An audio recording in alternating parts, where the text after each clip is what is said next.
Trees come in all varieties, shapes and sizes. They provide us with so much.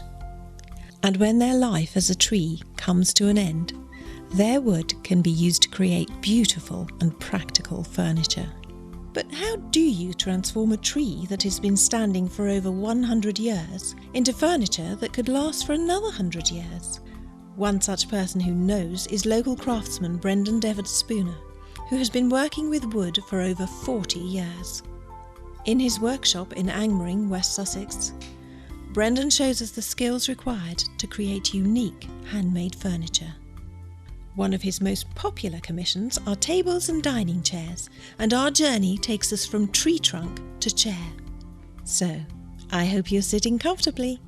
One of my popular commissions is making dining chairs, and at the moment I'm going to make another chair to accompany one which is in my showroom. Now, this chair will be in English walnut and English ash, which will be used for the splats. It's quite a simple design, but it works on the fact that all the joints are showing. They've got to be good, they've got to be crisp to get the right effect. The first stage making a piece of furniture is selecting an appropriate piece of timber. In this case, I'm making a dining chair which will be using English walnut. Now, although it doesn't look like much at the moment, when it's actually machined and cut, it will display the glorious colour of dark chocolate brown, which walnut always does. Now, this is a piece of walnut which I had cut down in Sussex many years ago. I've already just cut one edge just to see what it was like, but when you look at it in its rough state, it looks pretty ordinary. But when I actually cut it, it will reveal the lovely colours of the wood. This is around about 1.5 inches thick. It's taken a year and a half approximately to dry, air dry, and then it's been in the kiln for about a week just to bring the moisture content down to around about 10–11%, which is what's needed if a piece of furniture goes into a centrally heated house. And this little piece of wood, I've got a bit of a knot here where an old branch came through, so I should try and avoid that. So, to saw this up, I'm going to use what's commonly called a dimension saw, a panel saw. As with all aspects of wood machining, health and safety is very important. One of the main things to use is a pair of ear defenders.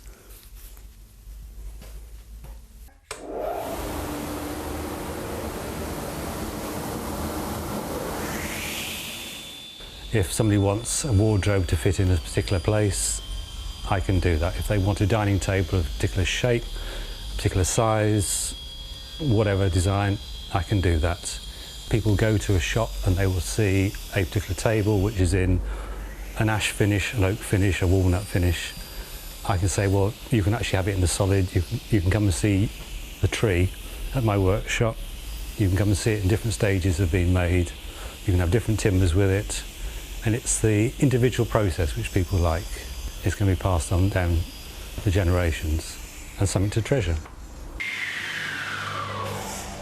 The next stage after sawing the pieces of wood is to actually plane them. And we're going to use a surfacing machine, which will give me basically a flat side and a flat edge, and most importantly, they'll be at 90 degrees to each other, which makes everything else so much better to work with. Brendan started his career as a woodwork teacher, which he did for 10 years. Now he prefers the freedom of creating his own designs, working closely with his clients, who sometimes have very specific ideas of the piece they would like created. But mostly they are more than happy to give a general outline of their needs and leave the rest to Brendan. The next stage after surfacing is to thicknessing, which basically means after getting the face side and the face edge, put it through the thicknessing machine, which will give the two edges parallel to the original ones. It will go in this end, I will walk around the other end and take it back out again, turn it over, do exactly the same thing, and then it starts to come out square. And then I just reduce with the machine the actual size of it until I get to the required dimensions. So after we've actually prepared all the timber, the next stage is to actually mark out all the joints so we can actually join them together. And most of the joints on a chair will be mortise and tenons. So first of all, I'm just going to start marking out the tenons, which is using a knife and a tri-square, which gives me a nice and definite line to cut to.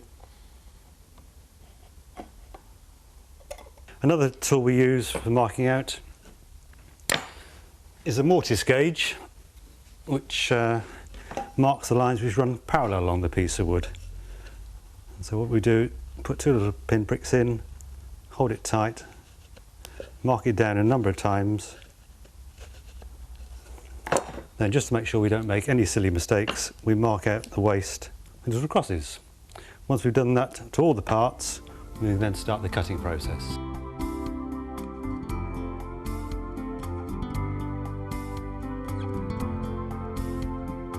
I think the biggest enjoyment for working with a piece of wood is actually starting with the tree, watching it being felled, taking it to the sawmill, having it planked up, having it back here in the workshop, drying it for a number of years, and then planing it, revealing its beauty, and actually making a piece of furniture from that tree.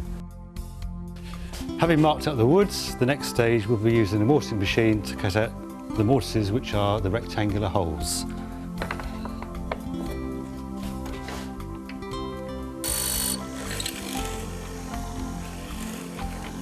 This machine and mortiser obviously saves me a lot of time. I can do these by hand in what you might call the old-fashioned way with the mallet and the chisel, but the economics of time suggests that that is far more profitable than spending all day enjoying myself chopping that by hand.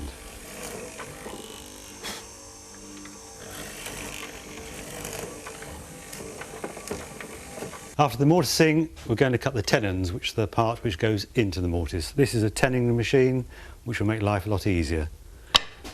Ear defenders, another noisy machine.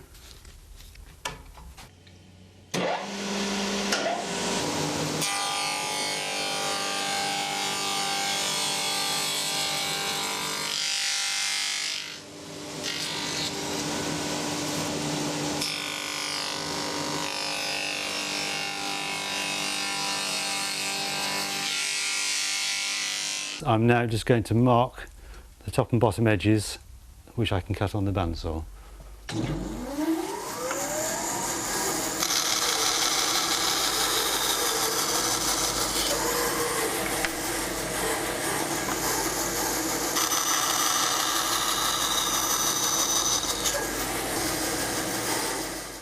Having used the bandsaw to cut the 2 vertical lines, now a little bit of quiet time using a Japanese handsaw.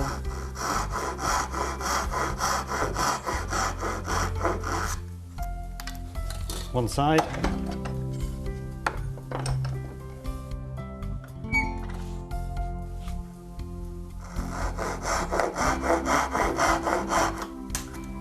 Another side. And then just to trim it up finally, with the chisel.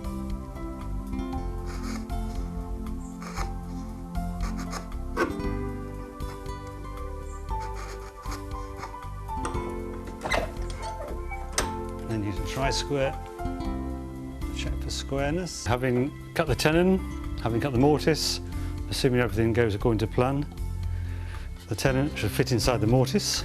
Might be quite stiff.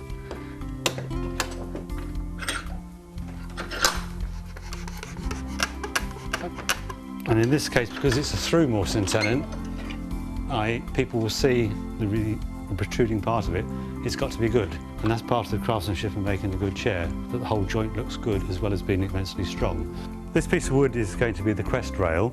The joints have already been marked out and cut, and this is the piece which will sit across the top of the chair. And what we're going to do now is actually curve this piece of wood, so when you sit back in the chair, you've actually got a slight curve rather than a straight line. It is very important that this piece of wood, which is right at the top of the chair, actually looks nice. So what I try and do is actually choose a piece of wood which has actually got a nice curve in the wood already. If it had a straight piece of wood, it might look okay, or if the curve was all over the place, it'd look wrong. So what you're trying to find is choosing a nice, appropriate shaped piece of wood, so when it's all cut out, you've got the appropriate curves. On each of my pieces of furniture, particularly the larger ones, I put a silver disc on with the date I made it and my name. So hopefully in 100 years' time, people look at it and think, oh, that's when it was made. I wonder who the hell that guy was. Right, after the initial cutting with the bandsaw, I'm now going to use a spoke shave, which is the traditional tool for cutting or curving small items of pieces of wood.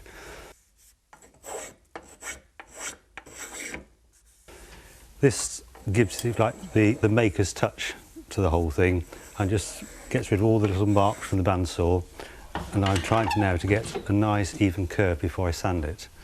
So the next stage now will be to make the 4 splats which fit into the top of the crest rail and into the frame of the chair. These are made of ash, which is very resilient wood, enabling anybody to sit against it to feel comfort without any fear of breaking the whole thing. One of the features of my chairs is the fact I make use of through mortise and tenon joints, which are wedged, and then they provide a very strong joint but also a very visually pleasing joint. So what I should be doing when I glue these is inserting 2 wedges into each joint, then tapping them in with a hammer with glue. When it's all dried, plane these off, and they end up looking like that. A very strong joint and also very visually pleasing. Alright, so using a Japanese saw, and just saw off the protruding parts of the wedges.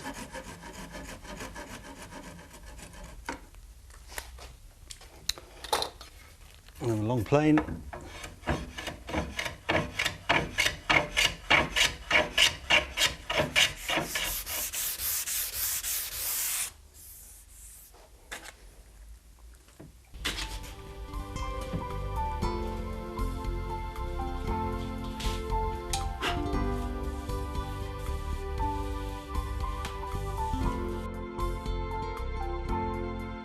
So with the splats already prepared, they're simply inserted into the mortises one at a time.